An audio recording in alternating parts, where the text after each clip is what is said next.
They are called angels, but their birth is written in blood. When they descend from the heavens in thunder and fire, worlds are saved and enemies are erased, but few ever ask what had to be destroyed to create them.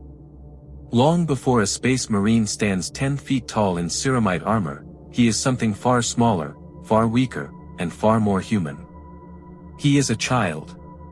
Chosen not for kindness or wisdom, but for genetic potential and brutality, he is torn from his home without ceremony or farewell. Families are not consulted. Names are not remembered. The past is declared irrelevant. From the very first moment, the message is clear: your life no longer belongs to you. It belongs to the Imperium. This video is not about glorious battles or heroic last stands. It is about what happens before the armor, before the bolter, before the legends. It is about broken bodies rebuilt through torture masquerading as science, and minds reshaped until memory, fear, and love become flaws to be corrected.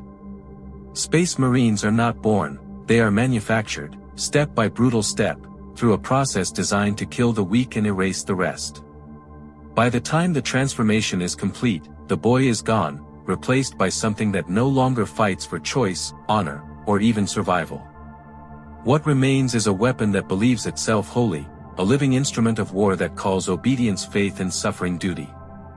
In the grim darkness of the far future, Space Marines are humanity's greatest protectors, but they are created by destroying the very humanity they were meant to save. The transformation into a Space Marine does not begin with armor or weapons.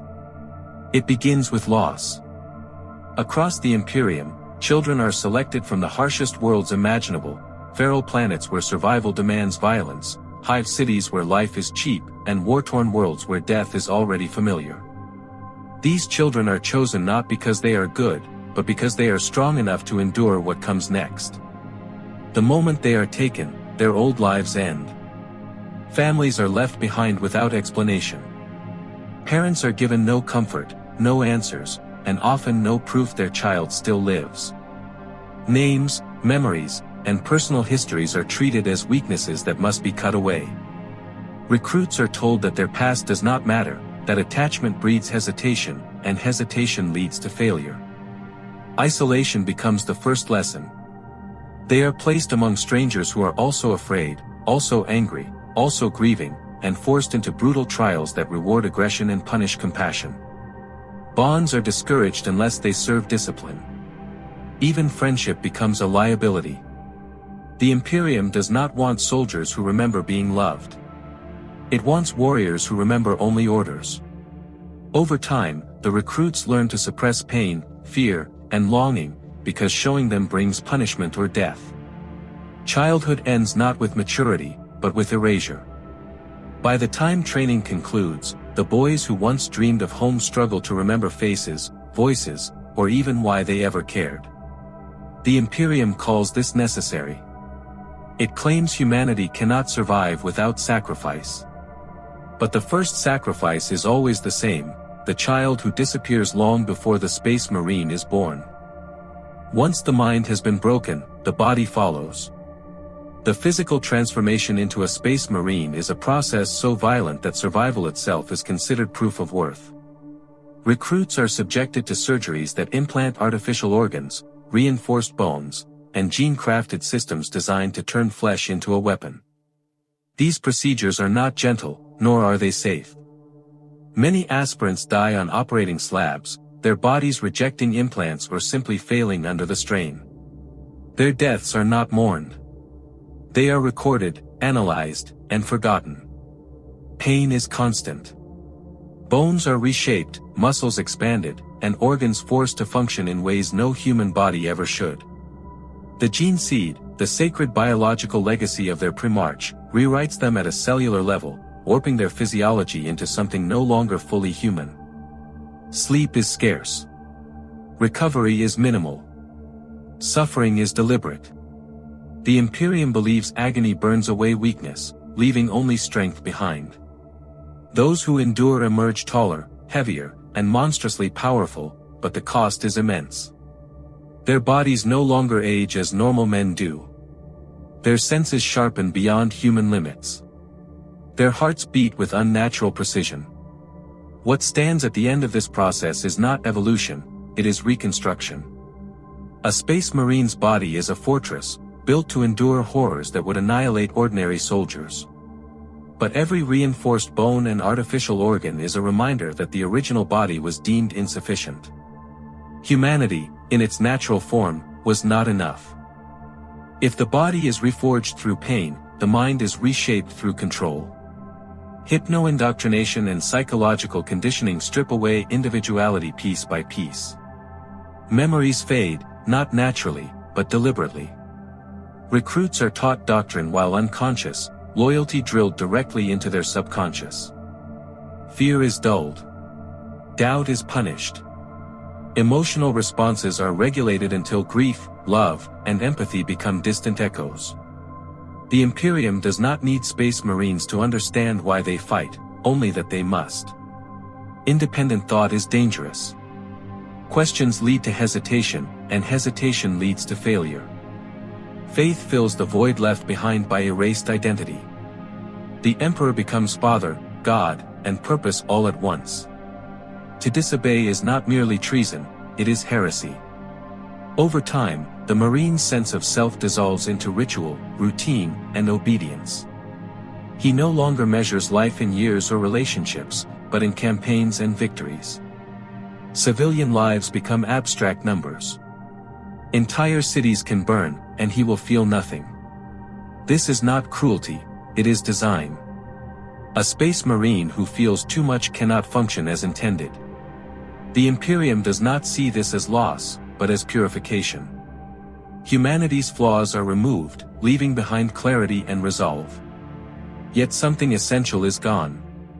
The Marine remembers facts, tactics, and oaths, but struggles to remember what it means to be human.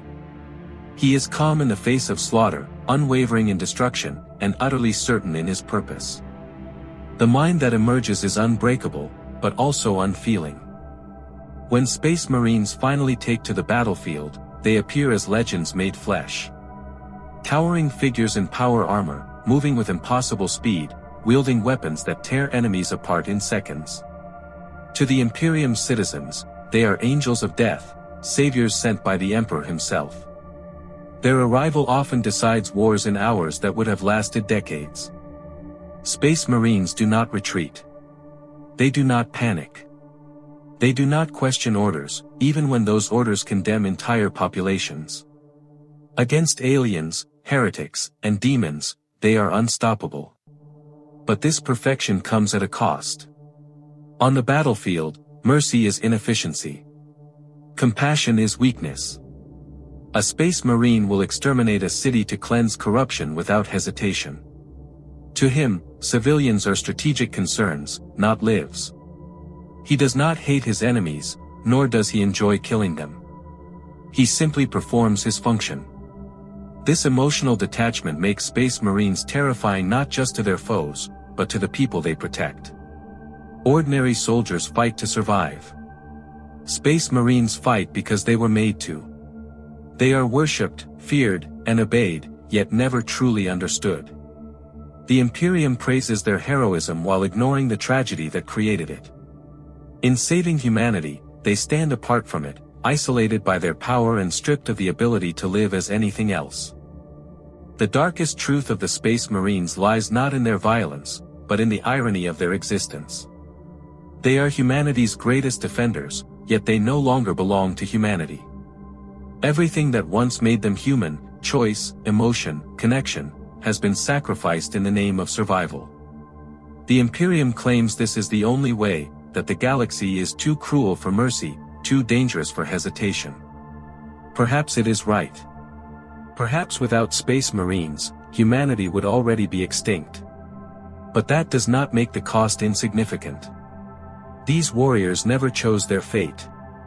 They cannot leave the war. They cannot grow old in peace. Even victory brings no relief, only the promise of the next battle. They are trapped inside bodies built for violence, minds shaped for obedience, and lives defined by endless duty. In protecting humanity, they are denied it. This is the Imperium's greatest achievement and its greatest sin. A civilization so desperate to survive that it learned how to turn its children into gods of war. In the grim darkness of the far future, there is no room for innocence, no space for hope, only duty, carried forever by those who were never allowed to be anything else. In the end, the Space Marine stands as a monument to humanity's desperation. He is not a hero in the way legends describe, nor a villain driven by cruelty. He is the final answer to an impossible question: how far can humanity go to survive? Every victory he secures is built upon a life that was taken before it could truly begin, a childhood erased, a soul reshaped to fit the needs of an uncaring galaxy. The Imperium calls him an angel, but angels do not choose their purpose, they are created to serve it. And so the Space Marine marches on, immortal in body but imprisoned in duty, unable to remember the man he once was or the future he will never have. As long as the galaxy burns, he will fight without rest, without doubt, and without hope of release. Humanity sleeps beneath his shadow, safe only because he was stripped of everything that once made him human. In the grim darkness of the far future, salvation does not come from mercy or understanding. It comes from sacrifice, endless, silent, and absolute. And the greatest sacrifice of all is not the enemy slain on distant worlds, but the humanity that was destroyed to ensure mankind's survival.